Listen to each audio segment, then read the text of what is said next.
Programme مقابل میں خوش آمدید. میں ہوں ربیہ احسن اور میرے ساتھ موجود ہیں عامر متین. اور آج کے پروگرام میں جو ٹاپکس ہم شامل کریں گے اس میں سب سے پہلے 27ویں آئینی ترمیم قومی اسمبلی سے 2/3 اکثریت سے منظور.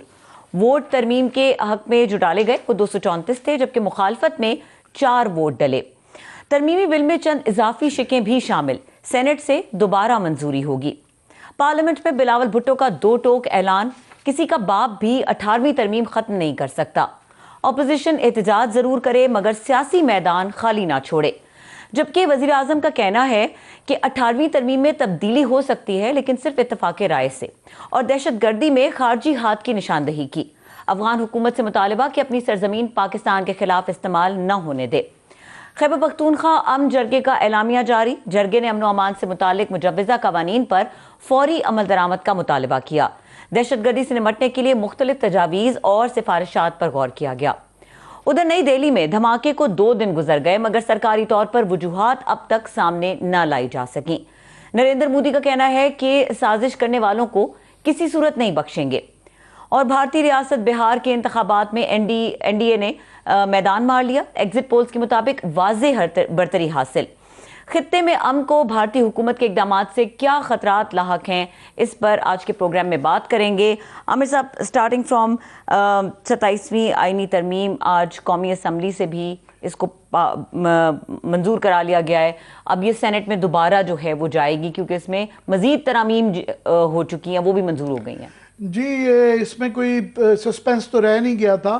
سینٹ میں بھی کوئی سسپینس نہیں تھا. پتہ تھا کہ ان کے پاس جو نمبرز گیم ہے وہ پوری ہے. جو 2-3 نمبرز کم ہوں گے اس کا انتظام وہ کر لیں گے، جو کہ انہوں نے لوٹے بنا کے 2 عدد کے قریب وہ کر لیا تھا. اب یہاں بھی کوئی کسی کو شک نہیں تھا کہ یہ پاس نہیں ہوگی. 134 ووٹ انہوں نے 234 ووٹ لے کے 2 بڑی ایزی اوور ویلمنگلی جو ہے 2/3 اکثریت سے وہ پاس کروا لیا.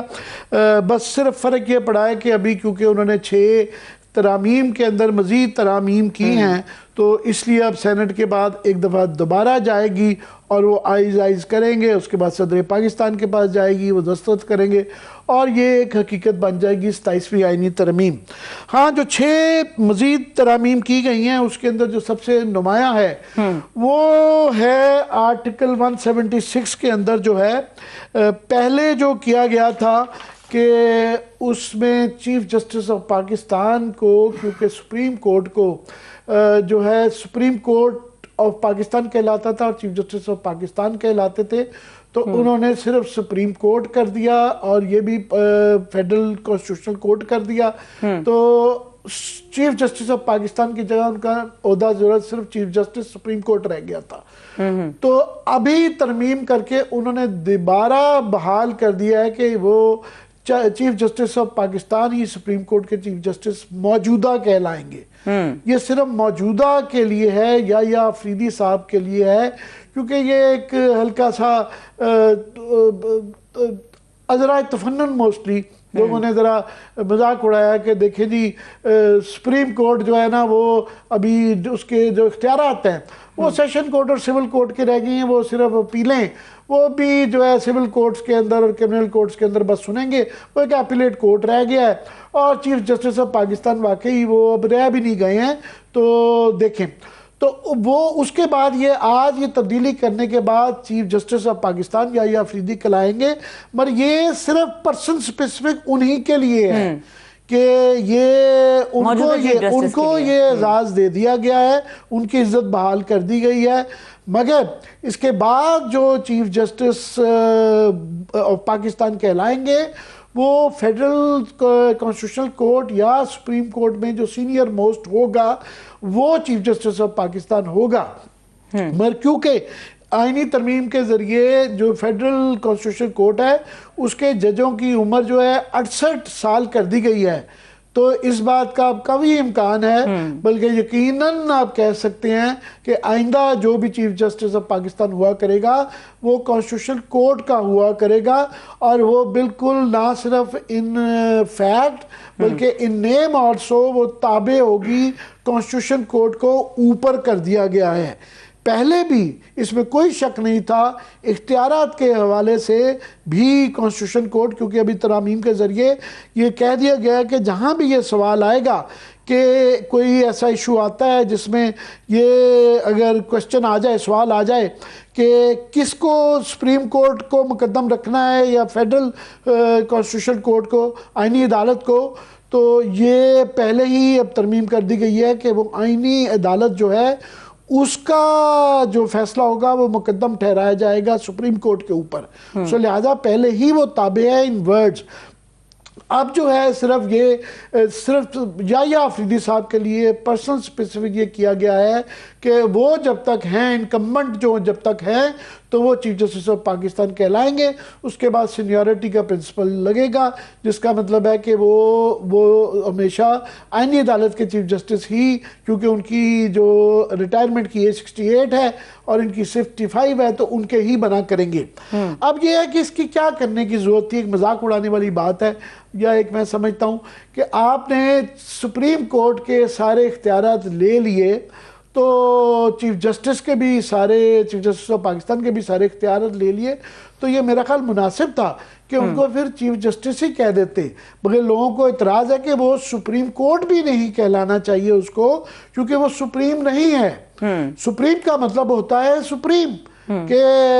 عظما نہیں، اعلیٰ تو ہائی کورٹ ہوتی ہے نا، عدالت عظما، وہ عظیم ہیں، تو وہ عظیم نہیں ہے جب اس کے پاس، اس کے یہ آئین میں لکھا گیا کہ اس کی تمام جو فیصلے ہوں گے وہ عظمت کے معیار پہ تابع ہوں گے فیڈرل آئینی کورٹ کے، سو لہذا وہ عظما نہیں رہی، ان سے وہ عظمت لے لی گئی۔ اختیارات میں جب عظمت لے لی گئی تو یہ ایک، میں سمجھتا ہوں ان کی شان میں یحییٰ آفریدی صاحب کے اس سے اضافہ نہیں ہوتا کہ وہ چیف جسٹس آف پاکستان کہلائیں گے۔ اس چیز سے بھی کہ جی بلڈنگ ان کی جو ہے، ان کو شریعت کورٹ کی بلڈنگ میں موو کیا گیا آئینی کو، اور ان کی بلڈنگ بھی رہے گی، ان کی گاڑی بھی رہے گی، ان کی شان و شوکت بھی رہے گی، مگر ان کے وہ اختیارات نہیں ہیں۔ میرا خیال یہ نام بھی نہیں ہونا چاہیے، کیونکہ اس نام کے ساتھ 70 سال کی پاکستان کی سپریم کورٹ کی اور چیف جسٹس آف پاکستان کی ایک شان تھی، اس میں کمی آتی ہے۔ صحیح۔ اچھا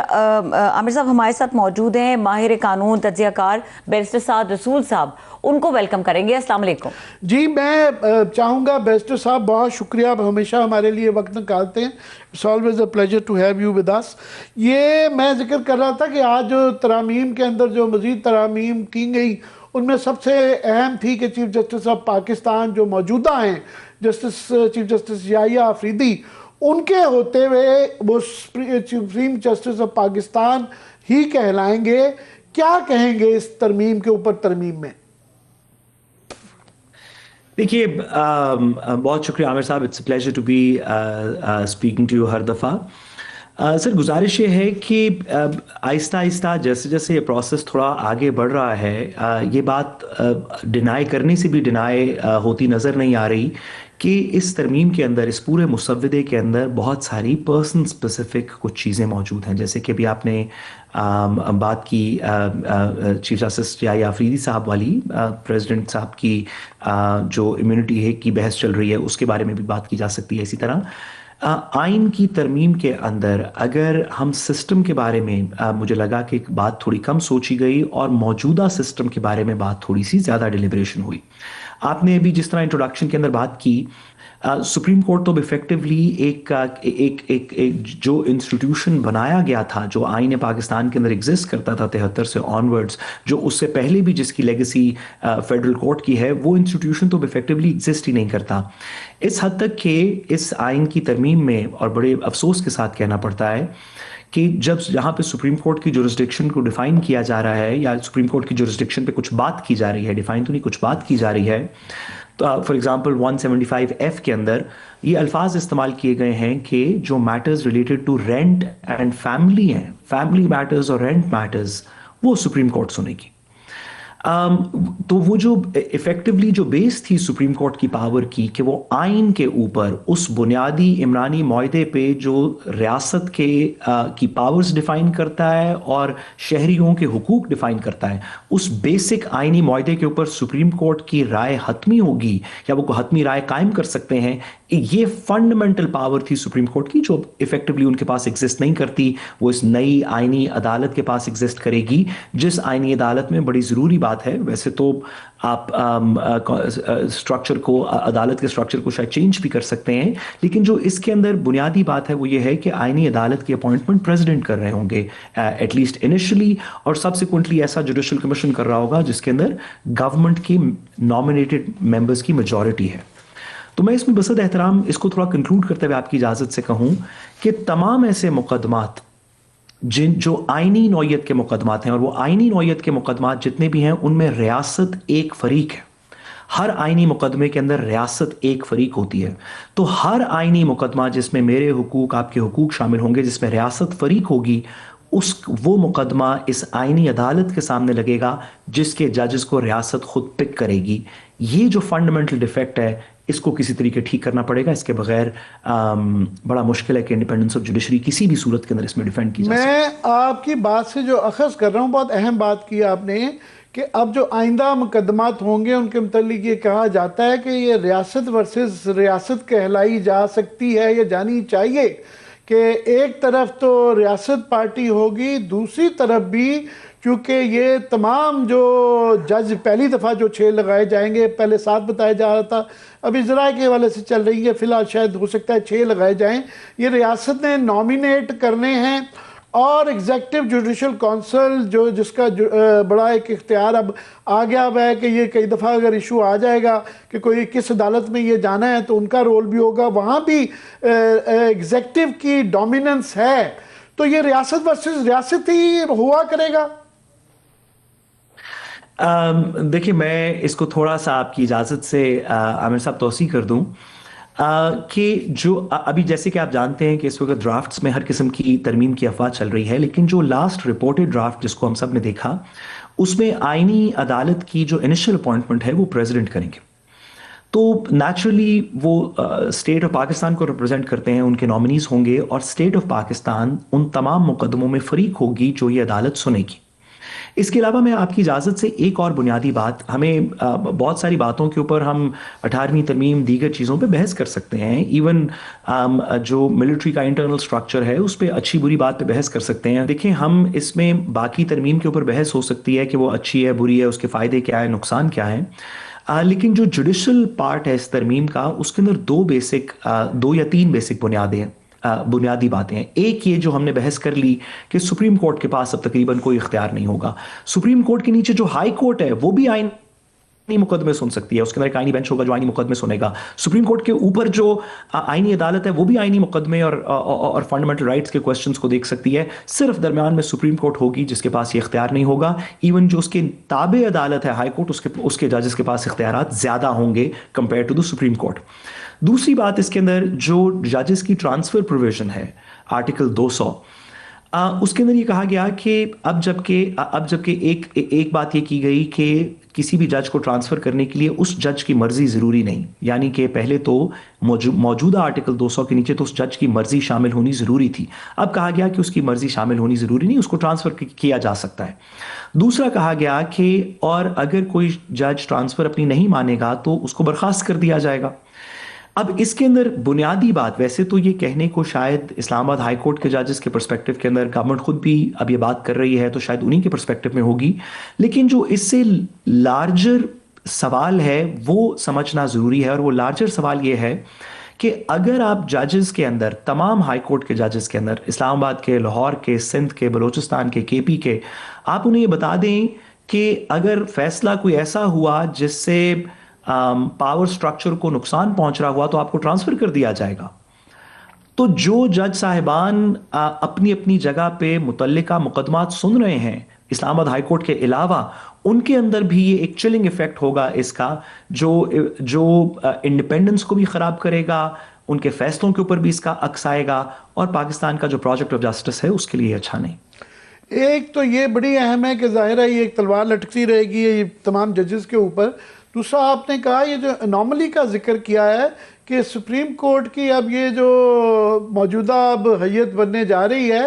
اس میں ہائی کورٹ کے اختیارات بھی ان سے زیادہ ہیں. حالانکہ اصولی طور پہ یہ آرگیومنٹ کہ اس کو سپریم نہیں کہلانا چاہیے, وہ سپریم نہیں ہے, یہ چیف جسٹس آف پاکستان. اب چیف جسٹس آف پاکستان ان اختیارات کے حوالے سے نہیں ہیں, یہ درست ہے؟ دیکھیں میں اس کو تھوڑا ایک اور طریقے سے کہوں تاکہ تھوڑا واضح ہو جائے, کیونکہ قانون کی بات ہے. ہائی کورٹ کے کچھ مقدمات جو ریگولر مقدمہ ہوگا, آپ کی اور میری لیٹ سے زمین کا مقدمہ ہے, میں نے آپ کے 2 مرلے زمین لے لی, آپ نے میرے پہ مقدمہ کر دیا جس میں ریاست کا کسی کا کوئی تعلق نہیں, اس کی اپیل سپریم کورٹ چلی جائے گی. سپریم کورٹ رینٹ اور فیملی میٹرز اور اس طرح کے میٹرز ڈیسائیڈ کرتی رہے گی, ہائی کورٹ سے اس کی اپیل سپریم کورٹ چلی جائے گی. لیکن جتنے مقدمات میں بھی آپ ہائی کورٹ میں رٹ میں جاتے ہیں جہاں پہ کسی بنیادی فنڈامنٹل رائٹس کا سوال ہوتا ہے, یا آپ کسی ادارے کو فریق بنا کے کوئی چیلنج فائل کرتے ہیں, کسی کی اپوائنٹمنٹ چیلنج کر دیتے ہیں, کسی کی کس نے نیشنل ایکسچیکر میں سے کتنے پیسے خرچ کیے چیلنج کر دیتے ہیں, جو بنیادی فنڈامنٹل رائٹس کے جو سوالات ہیں, وہ ہائی کورٹ کے اندر تو اس طرح کے ججز موجود ہوں گے جن کو ڈیزگنیٹ کیا گیا ہوگا کانسٹیٹیوشنل بینچز, وہ بدلتے بھی رہیں گے, آتے بھی رہیں گے, اور ہائی کورٹ کے ججز ان مقدمات کو سنیں گے, ان کا اختیار ہے آرٹیکل 199 کے نیچے. لیکن سپریم کورٹ کے پاس اس طرح کا کوئی اختیار نہیں, وہ اختیار اب صرف اور صرف آئینی بینچ کے پاس ہوگا. تو اس پرسپیکٹو میں یہ بات درست ہے کہ سپریم کورٹ کے پاس ہائی کورٹ کے ججز سے اختیار کچھ کم ہے. میں ایک سمجھنا چاہتا ہوں کہ آپ ایک پریکٹسنگ وکیل کے طور پہ کہ اس کے بعد سے جو ایک طریقہ کار یہاں پہ 78 سال سے تھا وکالت کا کہ پریسیڈنٹس کوٹ کیے جاتے تھے, اور ایک نظام انتظامی حوالے سے میں بات کر رہا ہوں, ایک تو یہ بھی آپ نے مشکل بات کی ایک عام آدمی کے لیے کہ اب جب سپریم کورٹ میں یا اس لیول پہ آئے گی آئینی عدالت کے, فیڈرل آئینی عدالت کے لیول پہ, تو ہر جو ہے سائل وہ اس میں سے یا وکیل جو ہے وہ کوشش کر رہا ہوگا کہ اس طرح کا اینگل نکالا جائے جو کہ ان کی مرضی کی عدالت کو سوٹ کر رہا ہو. کچھ اس کے اندر سے آئینی پہلو کی طرف لے کے جائیں گے, کچھ غیر آئینی کی طرف لے کے جائیں گے. دوسرا یہ جو بحث چلتی ہے کہ جناب ایک مش میش بننے جا رہا ہے اب سول لاء کا اور کامن لاء کا, تو اس کے بعد جو وکلاء حضرات ہیں جن کا ایک 78 سال سے جو انہوں نے پڑھا یا طریقہ کار رہا جس سے وہ وکالت کرتے رہے تھے, ان کو کیا فرق پڑے گا day to day pursuance of justice میں؟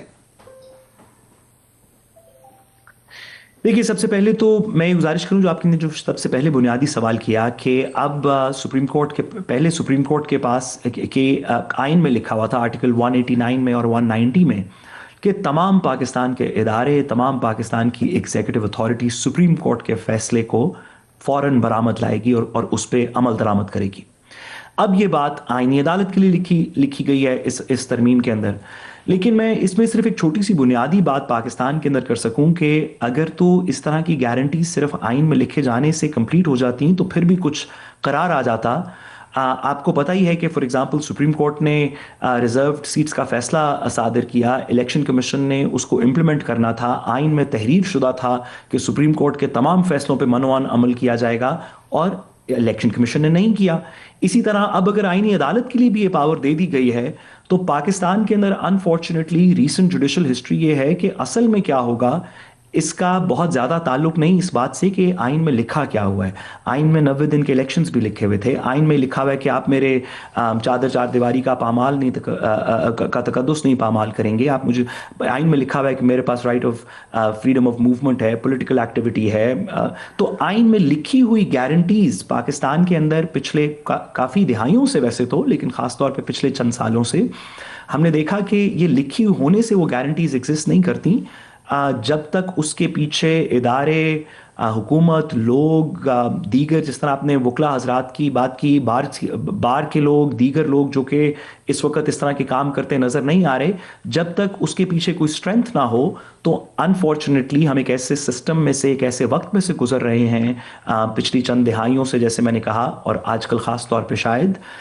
جس میں آئین میں لکھی ہوئی گارنٹیز اور چیزوں سے کوئی زیادہ فرق نہیں پڑتا. حالات ریالٹی ڈیسائیڈ کرے گی انفارچونیٹلی کانسٹیٹیوشن میں.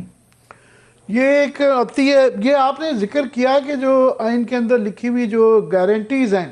ایک گارنٹی جو ہے آرٹیکل 17 میں بھی ہے کہ پولیٹیکل پارٹی بنانے کی کوئی بھی شخص جو سروس آف پاکستان میں نہ ہو وہ پولیٹیکل پارٹی وہ یا گروہ بنا سکتا ہے، until unless کہ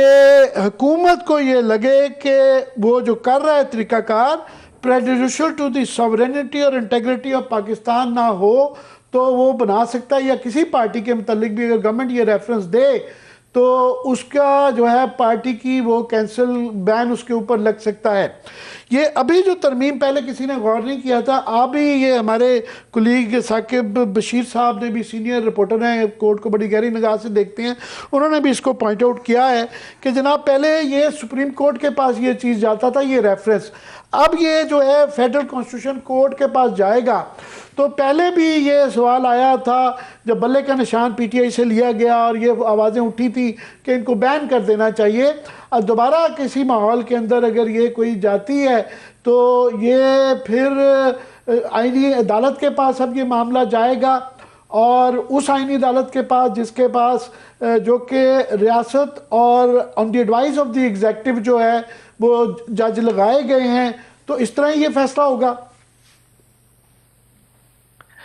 ثاقب صاحب کی خبریں سن کے ہم سب پتہ جنرلی کرتے ہیں کہ ایون ہم وکیل بھی پتہ کرتے ہیں کہ عدالتوں میں کیا ہو رہا ہے۔ ثاقب صاحب کا ہم بہت احترام ہے۔ یہ بات بالکل درست ہے کہ اس ترمیم کے اندر یہ بات تحریر شدہ ہے کہ جو ریفرنس ہوگا اگر کسی پولیٹیکل پارٹی کو ڈسکوالیفائی کرنا ہے تو جو فیڈرل گورنمنٹ ریفرنس بھیجے گی جو پہلے سپریم کورٹ کو دیا جاتا تھا وہ اب آئینی عدالت کے پاس جائے گا، اور آئینی عدالت کیا فیصلہ کرے گی یہ کہنا تو ہم کیا سرائی کر سکتے ہیں، لیکن اس بات سے کچھ دلیل ضرور پیدا ہوتی ہے کہ پچھلے سال کے اندر جب سے آئینی بینچ ایگزسٹ کرتا ہے تو اس نے حکومت وقت کے خلاف کوئی سیریس فیصلہ اس وقت تک پاس نہیں کیا۔ آپ 26ویں ترمیم دیکھ لیں بھی زیر التوا ہے، اس کے درمیان ملٹری کورٹس کی بات آئی، ریزرو سیٹس کی بات آئی، دیگر اس طرح کی چیزیں ہوئیں۔ تو چلیں لیٹس سے کہ وہ فیصلہ بھی ایسا کر دے ایک آئینی عدالت کے فلاں پارٹی کو جس کو ویسے پاکستان کے اندر پاپولیرٹی ہے اس کو ڈسکوالیفائی کر دیا جائے۔ تو گزارش یہ ہے کہ عامر صاحب کے اب یہاں سے آنورڈز جوڈیشل انٹیگریٹی ہو، پارلیمنٹری انٹیگریٹی ہو، کانسٹیٹیوشنل انٹیگریٹی ہو، کیونکہ تمام کسی نہ کسی جگہ کے اوپر الیکشن کمیشن کی انٹیگریٹی ہو، ہم نیب جیسے اداروں کی انٹیگریٹی ہو، پنجاب پولیس کی انٹیگریٹی ہو، یہ یہاں سے آنورڈز اب چند لوگ اور قوانین کی شکل ڈٹرمن نہیں کریں گے۔ آپ کسی پولیٹیکل پارٹی کو ڈسکوالیفائی کرتے ہیں تو لوگوں کے دل، اگر آپ ڈکلیئر کرتے ہیں کہ فلاں پارٹی اس وجہ سے ڈسکوالیفائڈ ہے کہ یہ اسٹیٹ کے خلاف ہے یا دہشت گرد ہے یا کچھ اور ہے، تو جو لوگ اس پولیٹیکل پارٹی کو فالو کرتے ہیں ان کی اپینین چینج نہیں ہو جائے گی۔ تو میرا نہیں خیال کہ اس طرح کی کسی بھی چیز سے جو پولیٹیکل ریالٹی ہے وہ چینج ہوگی۔ اگر لوگ کسی پولیٹیکل پارٹی کو فالو کرتے ہیں تو وہ سپریم کورٹ کے کہنے کے باوجود یا کانسٹیٹیوشنل کورٹ کے کہنے کے باوجود بھی کر رہے ہوں گے، اور اگر نہیں کرتے تو بے شک آپ فیڈرل کانسٹیٹیوشنل کورٹ سے کسی حکومتی جماعت کے حق میں فیصلہ لے لیں کہ یہ بہت اچھی ہے، لوگوں کے دلوں میں وہ جگہ نہیں بنائے گا۔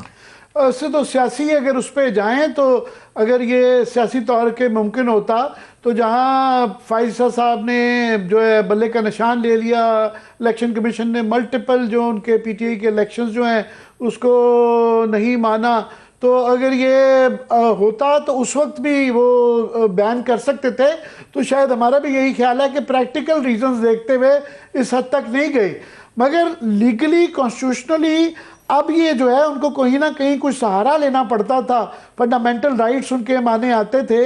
مگر اب یہ آسان نہیں ہو گیا پہلے کی بنسبت میں۔ اگر چھوڑ دیں اس کی ایکسیپٹیبلٹی ہوگی یا نہیں ہوگی؟ دیکھیے ضرور آسان ہو گیا۔ فیڈرل کانسٹیٹیوشنل کورٹ سے میرا خیال ہے زیادہ امید ہوگی اس حکومت کو اس طرح کے کسی فیصلے کے لیے بنسبت کے ریگولر سپریم کورٹ ہوتی۔ ابھی اس میں بہت سارے ابہام ہیں ہمارے پاس عامر صاحب، ابھی بہت ساری چیزیں اس کی جو کمپلیکیشنز ہیں اس کانسٹیٹیوشنل امینڈمنٹ کی وہ نہیں کھلی۔ فار ایگزامپل ہمارے پاس اس طرح کے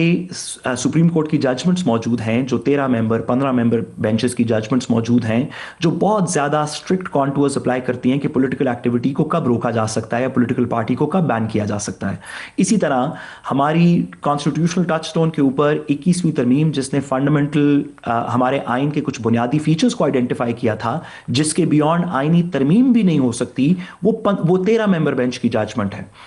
ابہام ابھی تک یہ ہے اور یہ آنے والے وقتوں میں اس پہ بڑی بحث ہوگی کہ کیا ایک ایسی آئینی عدالت جو 18-20 کی ابھی نہیں ہے, کیا اس کے اوپر سپریم کورٹ کی وہ آئینی ججمنٹس جو 18 ممبر بینچ نے 17 ممبر بینچ نے 15 ممبر بینچ نے دی ہوئی ہیں کیا وہ ان پہ بائنڈنگ ہیں یا نہیں, اور اگر بائنڈنگ ہیں تو پھر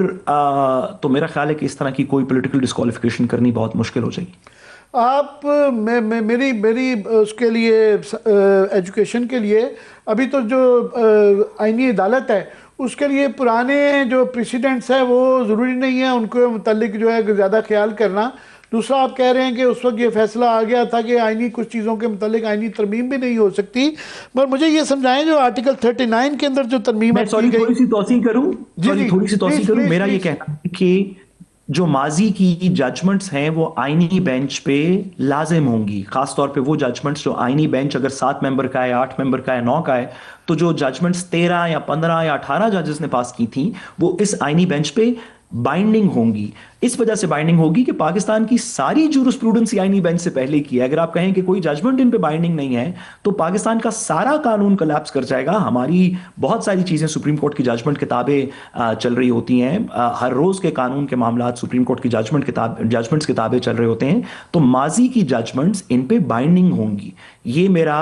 اس کے اندر پہلی کنٹینشن ہے. اور ابھی اس پہ بحث ہونی ہے کہ کیا ایک 7 ممبر 8 ممبر 9 ممبر آئینی بینچ ایک ایسی ججمنٹ سے ڈس ایگری کر سکتا ہے جو 13 یا 15 ممبرز نے پاس کی تھی, کیونکہ اس ججمنٹ میں جو 13 ممبرز کی ججمنٹ تھی اس میں سپریم کورٹ نے کچھ حدود طے کر دی تھیں جس کے بیونڈ آئین کی ترمیم بھی نہیں ہو سکتی, خاص طور پہ اگر وہ انڈیپینڈنس آف جوڈیشری کے خلاف ہو یا پارلیمنٹری سوورینٹی کے خلاف ہو یا اسلامک پروویژنس کے خلاف ہو. یہ آپ کی تشریح ہے, مگر جو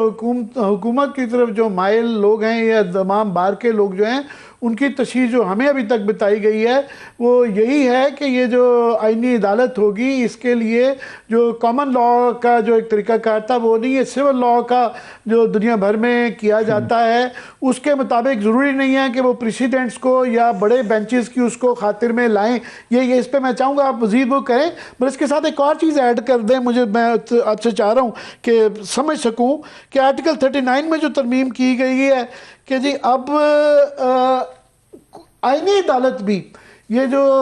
27ویں ترمیم کو آئینی عدالت بھی نہیں سن سکتی ہے کہ اس کو بھی سیٹیسائیڈ نہیں کی جا سکتی. کیا یہ کسی بھی عدالت سے آئینی عدالت خاص طور پہ جو ہے یہ اختیار لیا جا سکتا ہے کہ وہ آئین کی تشریح نہ کر سکے؟ دو باتیں آپ نے پوچھی. میں پہلی بات کا جواب دوں کہ جس وجہ سے فار ایگزامپل میرا خیال ہے کہ پاس کے پریسیڈنٹ سے آئینی عدالت پہ بھی بائنڈنگ ہیں وہ یہ ہے کہ فار ایگزامپل آپ کو پتا ہے کہ مصطفیٰ امپیکس کا کیس تھا اب سے کوئی 7-8 سال پہلے, جس نے یہ واضح کیا کہ فیڈرل گورنمنٹ کے بہاف پہ پرائم منسٹر اکیلا سائن نہیں کر سکتا, پوری کابینہ نے سائن کرنا ہے. یہ آئین میں کم اور آئین کی تشریح کرتے ہوئے سپریم کورٹ کی ججمنٹ یہ کہتی ہے.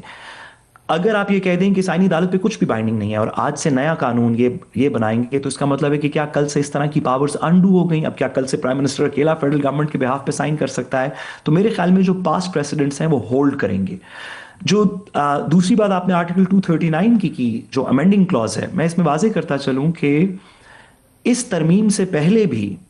آرٹیکل 238 کے اندر یہ پاور ہے کہ آئین کو 2/3 میجورٹی سے امینڈ کیا جائے گا, اور آرٹیکل 239 کے اندر کچھ لمیٹیشن سٹیپولیٹڈ ہیں جس میں واضح کیا گیا ہے 2 کلازز کے اندر. ایک کے اندر کہ یہ کہ کانسٹیٹیوشن کی کوئی امینڈمنٹ, ایک کلاز کہتا ہے 239(5) کہتا ہے کہ آئین کی کوئی ترمیم کسی عدالت کے سامنے چیلنج نہیں ہوگی, اور 239(6) کہتا ہے کہ اور یہ بھی واضح کیا جاتا ہے کہ پارلیمنٹ کے اوپر کوئی قدغن نہیں ہے, وہ کسی بھی آئین کی شق کو کسی بھی طریقے سے چینج کر سکتے ہیں.